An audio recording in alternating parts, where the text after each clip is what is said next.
एक मशहूर कहावत है, जितनी चादर हो उतनी पैर पसारनी चाहिए। लेकिन ये कहावत शायद प्रदेश सरकारों को भा नहीं रही है। ताज़ा उदाहरण हिमाचल प्रदेश का ले लीजिए, जो बढ़ते आर्थिक बोझ के कारण दिवालियेपन की स्थिति में पहुंच चुका है। हिमाचल में करीब 2.5 साल पहले आई कांग्रेस सरकार लगातार कर्जे में डूब रही है और आलम यह है कि सितंबर महीने के 3 दिन बीत चुके हैं और अब तक सरकारी कर्मचारियों की सैलरी नहीं दी गई है।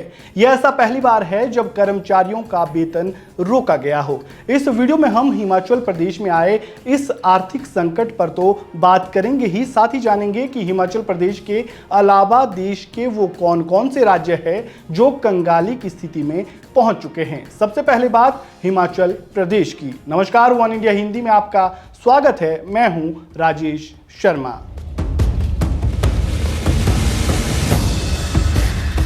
पहाड़ों से गिरे हिमाचल प्रदेश पर कर्ज का पहाड़ बढ़ता जा रहा है।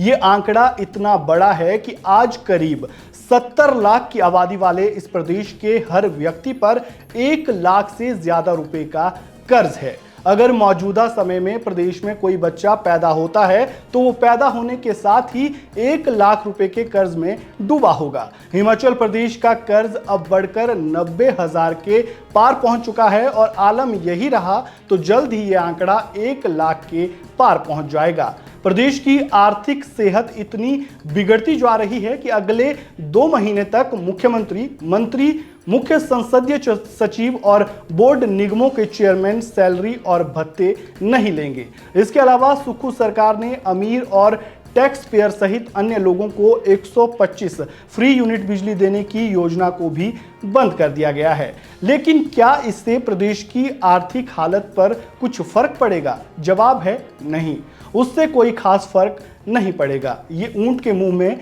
जीरा देने वाली बात होगी।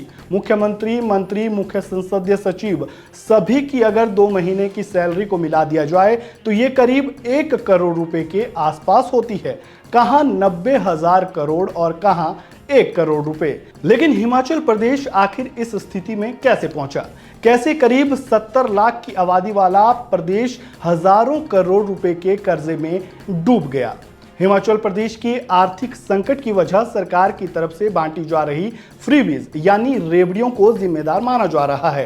2.5 साल पहले हुए विधानसभा चुनाव के वक्त कांग्रेस ने प्रदेशवासियों से मुफ्त की कई योजनाओं का वादा किया था। सरकार बनने पर इन वादों को पूरा किया, जिसने कर्जा और बढ़ा दिया। रिजर्व बैंक की रिपोर्ट के मुताबिक हिमाचल प्रदेश में कांग्रेस के सत्ता में आने से पहले मार्च 2022 तक 69,000 करोड़ रुपए से कम का कर्ज था। यानी जो बीजेपी वर्तमान की कांग्रेस सरकार पर गलत नीतियों का आरोप लगा रही है वो भी कुछ कम नहीं है। मार्च 2022 तक जो कर्ज करीब 69,000 करोड़ रुपए था, कांग्रेस के सत्ता में आने के बाद मार्च 2024 तक वो बढ़कर करीब 86,600 करोड़ रुपए से ज्यादा हो गया। अगर हालात ऐसे ही रहे तो मार्च 2025 तक हिमाचल सरकार पर कर्ज और बढ़कर लगभग 1 लाख करोड़ रुपए हो जाएगा। 2024-25 के लिए हिमाचल प्रदेश सरकार का बजट करीब 58,000 करोड़ रुपए है और 58,000 करोड़ रुपए के इस बजट का 40% तो सैलरी और पेंशन देने में ही चला जाता है। लगभग 20% कर्ज और ब्याज चुकाने में खर्च हो जाता है। सुक्खू सरकार महिलाओं को हर महीने 1,500 रुपए देती है, जिस पर सालाना 800 करोड़ रुपए का खर्च होता है। ओल्ड पेंशन स्कीम भी प्रदेश में लागू की गई है, जिससे 1,000 करोड़ रुपए का खर्च बढ़ा है, जबकि फ्री बिजली पर सालाना 18,000 करोड़ रुपए खर्च होता है। इन 3 स्कीम पर ही लगभग सरकार का 20,000 करोड़ रुपए खर्च हो रहा है। इन सब के बीच प्रदेश की कांग्रेस सरकार को झटका तब लगा जब केंद्र सरकार ने कर्ज लेने की सीमा को कम कर दिया। पहले हिमाचल सरकार अपनी जीडीपी का 5% तक कर्ज ले सकती थी, लेकिन अब इसे घटाकर 3.5% ही कर दिया गया है। पहले इसे अगर उदाहरण से समझे तो पहले जहां राज्य सरकार 500 करोड़ रुपए तक उधार ले सकती थी, वहीं अब इसे घटाकर 9,000 करोड़ रुपए कर दिया गया है। आरबीआई की रिपोर्ट बताती है कि हिमाचल पर बीते 5 सालों में 30,000 करोड़ रुपए का कर्ज बढ़ा है। हिमाचल प्रदेश पर मार्च 2021 में 62,218 करोड़ रुपए का कर्ज था, जो 2022 में बढ़कर 68,896 करोड़ रुपए हो गया और 2023 में 73,541 करोड़, 2024 में 86,639 करोड़ और 2025 में ये बढ़कर करीब 1 लाख करोड़ रुपए तक पहुंच जाएगा। कोई राज्य कितना सशक्त है ये उसके आर्थिक हालात से पता चलता है, यानी जिस राज्य की आर्थिक सेहत जितनी बेहतर होगी, विकास की दिशा में वो राज्य उतनी ही तेजी से आगे बढ़ेगा और वहां विकास के कार्य उतनी ही तेजी से होंगे। लेकिन जब राज्य पर कर्ज का भारी भरकम बोझ हो तो ये उस प्रदेश के लिए खतरे की घंटी है। सिंपल सा गणित है कि कमाई कम और खर्च ज्यादा है तो कर्ज लेना पड़ेगा, लेकिन खर्च और कर्ज का प्रबंधन सही तरीके से नहीं किया गया तो हालात ऐसे हो सकते हैं कि ना तो कमाई का कोई जरिया बचेगा और ना ही कर्ज लेने के लायक बचेंगे। जब से फ्रीबीज का दौर शुरू हुआ है, सरकारें सब्सिडी के नाम पर फ्रीबीज पर बेतहाशा खर्च कर रही है। जून 2022 में स्टेट फाइनेंस और रिस्क एनालिसिस नाम से आई आरबीआई की एक रिपोर्ट में कहा गया था कि अब राज्य सरकारें सब्सिडी की बजाय मुफ्त ही दे रही है। सरकार ऐसी जगह खर्च कर रही है जहां से कोई कमाई नहीं हो रही है। ये तो हुई बात हिमाचल प्रदेश की। अब हिमाचल प्रदेश के अलावा उन राज्यों के बारे में भी जान लेते हैं जो कंगाली की कगार पर है। इस लिस्ट में सबसे पहला नंबर है तमिलनाडु का, जिस पर 8.34 लाख करोड़ रुपए का कर्ज है। वहीं दूसरे नंबर पर उत्तर प्रदेश है, जिस पर 7.69 लाख करोड़ रुपए का कर्ज है। तीसरे नंबर पर महाराष्ट्र है, जिस पर 7.22 लाख करोड़ रुपए का कर्ज है। वहीं इस लिस्ट में चौथे नंबर पर है पश्चिम बंगाल, जिस पर 6.58 लाख करोड़ रुपए का कर्ज है।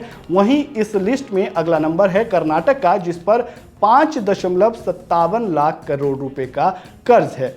ये कर्नाटक वो राज्य है जहां कांग्रेस इस बार सत्ता में है और यहां भी ओपीएस लागू की गई है और फ्रीबीज की स्कीमें यहां भी लागू की गई है। और कांग्रेस के अलावा देश के तमाम ऐसे बाकी राज्य भी है जहां बीजेपी की सरकारें भी है और वहां पर भी ये फ्रीबीज की स्कीमें लागू की गई है और वहां भी कर्ज का बोझ जो है वो बढ़ता जा रहा है। पिछले साल आरबीआई ने चेतावनी दी थी कि गैर जरूरी चीजों पर खर्च करने से राज्यों की आर्थिक स्थिति बिगड़ सकती है, जो देखा भी जा रहा है। इस रिपोर्ट में आरबीआई ने चेताया था कि अरुणाचल प्रदेश, बिहार, गोवा, हिमाचल, केरल, मणिपुर, मेघालय, मिजोरम, नागालैंड, पंजाब, राजस्थान और पश्चिम बंगाल पर आर्थिक खतरा मंडरा रहा है। फ्रीबीज का कल्चर कैसे सरकार को घुटने पर ला सकता है, हिमाचल इसका बहुत बड़ा उदाहरण है। अभी तो मुख्यमंत्री, मंत्रियों और संसदीय सचिवों ने 2 महीने की सैलरी भत्ते छोड़े हैं। हो सकता है कि हालात और बिगड़े। ऐसे में जरूरी ये है कि सत्ता पाने की होड़ में पार्टियां प्रदेश की आर्थिक हालात को समझें और उस तर्ज पर आर्थिक रणनीतियां तैयार करें ताकि राज्य के विकास पर कर्ज का बोझ हावी ना हो। इस वीडियो में फिलहाल इतना ही। आपको जानकारी कैसी लगी कमेंट बॉक्स में अपनी राय जरूर दें। वीडियो को लाइक करें, शेयर करें, चैनल को सब्सक्राइब करें और अगर आप खबरों से जुड़े ताज़ा अपडेट सबसे पहले पाना चाहते हैं तो बेल आइकन को दबाना बिल्कुल ना भूलें। धन्यवाद।